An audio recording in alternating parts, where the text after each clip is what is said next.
బెంగళూరు అవుట్స్కర్ట్స్లో ఆంధ్రప్రదేశ్ వ్యవసాయ శాఖ మంత్రి కాకాని గోవర్ధన్ రెడ్డి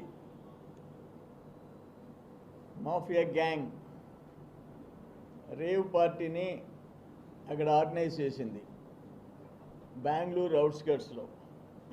దాంట్లో కాకాని గోవర్ధన్ రెడ్డి స్టిక్కర్ ఉండే car plus Kakani Govardhan Reddy passport రెండు దొరికినాయి. బట్ ఆయన నాకు సంబంధం లేదు ఆ కారు స్టిక్కర్ అన్న అంట. నేను ఒక్కటి క్వశ్చన్ చేస్తుండా, నువ్వు ఎప్పుడైనా రెడ్ హ్యాండెడ్గా స్పూరియస్ లిక్కర్ కల్తీ మద్యం మనుషులు ప్రాణాలు తీసావు, నేను చేశానని చెప్పి ఒప్పుకున్నావా? నకిలీ పత్రాలు సుప్రీంకోర్టుపై బెయిల్ తెచ్చుకున్నావు, నేను చేశాను, నేనే తయారు చేయించానని ఒప్పుకున్నావా?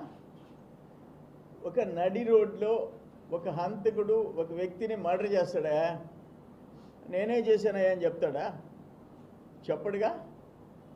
అందుకని నేనేమంటానంటే ఎన్ని డ్రామాలు కట్టిపెట్టు.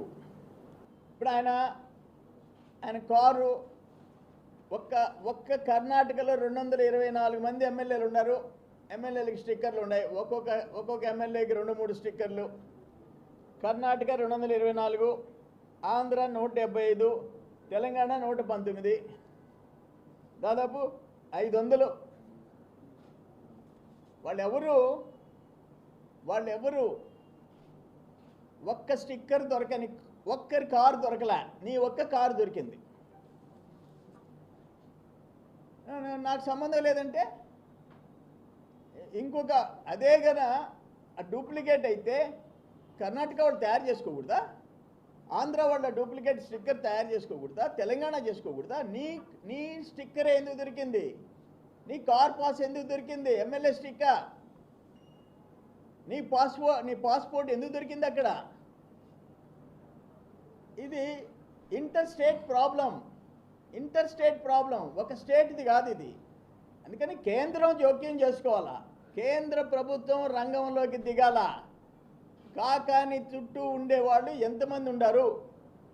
కల్తీ మద్యం, నకిలీ పత్రాలు, ఇతర దేశాల పాస్పోర్ట్లు, ఇతర దేశాల ఎయిర్పోర్ట్స్లో ఇమిగ్రేషన్ స్టాంప్, ఇతర దేశాల్లో బ్యాంక్ అకౌంట్, ఇతర దేశాల్లో భూములు, ఫామ్ హౌస్లు, ఆ డాక్యుమెంట్స్.